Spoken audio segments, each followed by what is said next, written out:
Michael Jackson, the only cis guy to do voice training. Wait, that imply I'm not cis. Besides from me, he's a man who doesn't really need an introduction. Maybe you know him from one of his music videos like Thriller, Billie Jean, and Bad. Or maybe you just hear him on the radio. Or maybe you're like me and you discovered him from one of his films, such as Captain EO, or the movie this video's game is based off of, Moonwalker.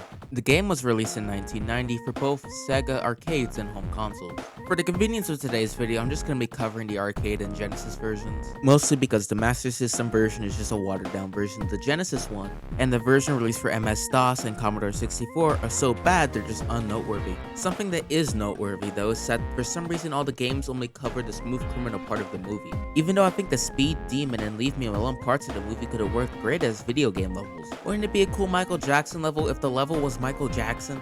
Before I get talking into the arcade version, let's talk about the story since it's the same in between both of them. The best way I can describe it's like Michael Jackson's like some sort of like mythical deity that can like turn into a car and then turn into a robot. The main bad guy's this guy called Mr. Big, whose big plan is to get all the kids in the world on drugs. And also there's just like some random children also there. I know this sounds like a weird PSA plot, but no, this is literally the plot of this segment of the movie. And both games take this plot as just Michael Jackson going around saving kids and going to beat up Mr. Big. Well, first all of Mr. Big's goons, but you get what I mean. So in the arcade version, the first stage is the cavern. And in the start of every level, we have this little comic book-esque segment before the level begins. And it's here we figure out that Michael Jackson is actually Zeus, because for some reason he just starts shooting lightning out of his hands instead of actually doing hand-to-hand combat. I've heard a lot of different reasons about why for some reason he doesn't use his fists in any of the games, but I hear it's because he didn't want to promote any violent actions. But also his dances are screen-wide nukes in this game, so I don't really know what to say. And like halfway through the stage, Michael Jackson turns into a robot for the first time. And also like half the stages in this game don't have a boss. Like for example, in this stage we just walk out, leading us to stage 2, Amusement Quarter. There's nothing really interesting about this stage except for the fact that it makes me wonder about how rich Mr. Big is. Like he has like an unlimited supply of mobsters and like his own special type of goons, and also like these like weird drone things and advanced robots. And also his goons don't follow the Geneva Convention because they're using biological weapons on me. This has to be so oddly traumatic for all the kids I'm saving because, well, I'm dying right in front of them. They're getting beamed back and then getting gas bombed.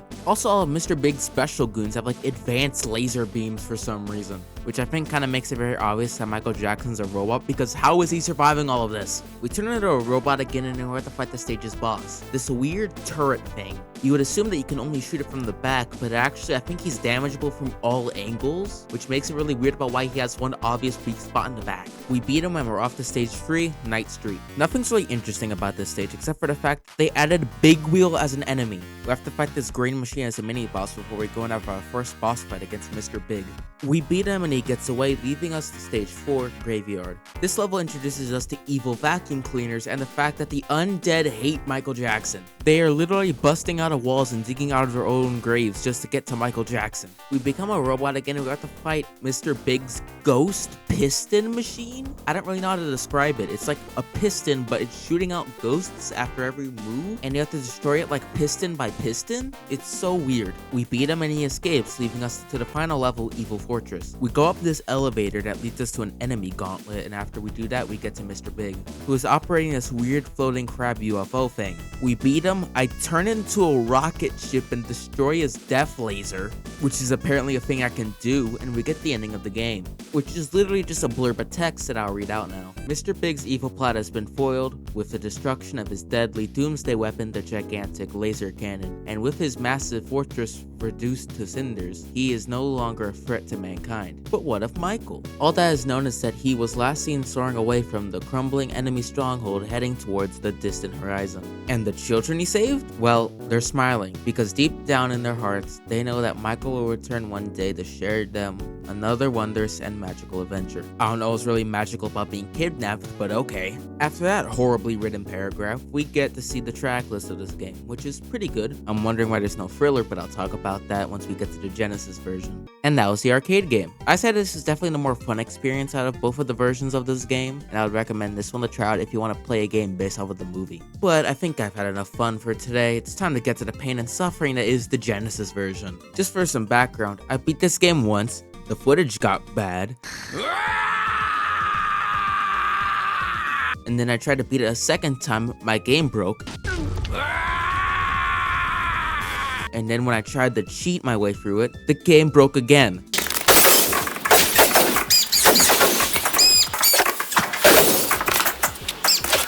So if you're wondering why there's so many inconsistencies with stuff, like why I'm not taking damage in some segments and all that, it's because it's a mixed match of my footage and some other people's footage. I'll link it in the description. One weird thing I want to note in the options screen of this game is that for some reason, Michael's hand is red in this version, but in the prototype, his hand was partially taped up like it was at the time. Stage 1 is Smooth Criminal, and we're introduced to the fact that instead of Michael Jackson being Zeus, he's Peter Pan shooting pixie dust out of his fingertips, and his shoes, and basically his whole body. In this game, unlike the arcade version where we're saving a bunch of different types of children, in this game we're only saving like cheerleaders for some reason. And once we save all the children in the level, Bubbles appears and sends us to the boss area, where he doesn't directly send us there, instead he shows us where to go, but his hand movements only show left or right, not up or down, so sometimes just wandering around like a maniac. Once we make it to where the boss fight happens, we go and we meet Mr. Big and he sends his enemies at us. Because instead of having boss fights in this game, we have enemy gauntlet, which kinda works since each level is broken into 3 parts, but also I think if it was broken into 3 parts, then 2 parts should have been an enemy gauntlet and the 3rd part should have been an actual boss fight. We beat the gauntlet, rinse and repeat 2 more times, and then we get to level 2. And here's where I got some questions. Like, first of all, how are even the dogs angry at Michael Jackson? In the second round of the level, instead of us being in the middle of like some street, instead we're in the middle of a parking garage. Which leads me to another question. How are these kids getting stuffed in trunks alongside bombs? It's like every other car has either a child in their trunk or a live bomb. Some of them are set to detonate in 3 seconds and some of them are set to detonate immediately. And in round 3, we somehow find kids trapped in the sewers. And the enemy gauntlet for round 3 isn't actually an enemy gauntlet, it's actually a boss fight against a white dog. Literally every other dog won't die unless you kill this white dog first. So after we do that, we save this kid and then we go on to stage 3. This is probably the weirdest level in the game for a few reasons. The first thing is actually a part of something I forgot to mention before. In every level and in every segment of every level, there's a special dance that you can do if you spin enough times. This track is usually the track that plays during the level, like for example, it's Smooth Criminal in level 1, it's Bad in level 2, you get it, you know what it means. But in the original release of the game, for some reason in this level, instead of doing a dance for another part of me, which is the background music, it plays a bit of Thriller.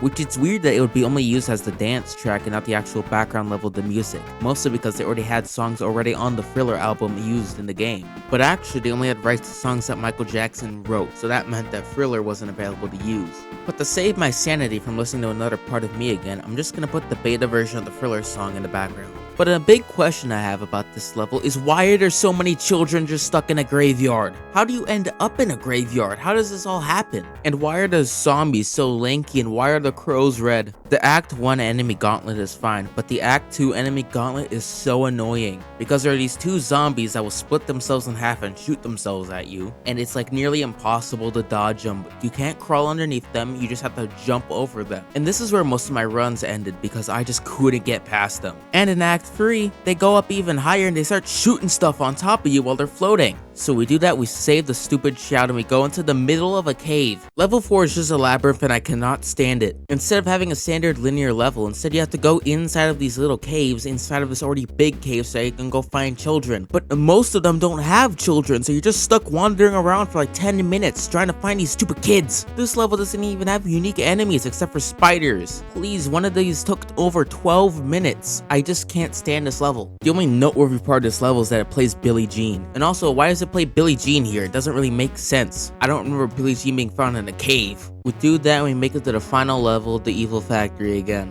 The gimmick of this level is teleporters. So you enter these teleporters and send you all around the levels trying to find kids in this factory. Also, this level doesn't really have a unique dance track. It just has you reuse past dance tracks from previous levels. And during the Act 3 enemy gauntlet, we actually have a scripted event where we get to finally play as Robo-Michael. There's this little meteor that will fly by in some random levels that if you touched it, you would turn into Robo-Mike. But here, it's unavoidable. You turn into Robo-Mike no matter what. Which means it's the only good enemy gauntlet in this game because you're an unstoppable beast. After that, you get the final air quote boss fight against Mr. Big.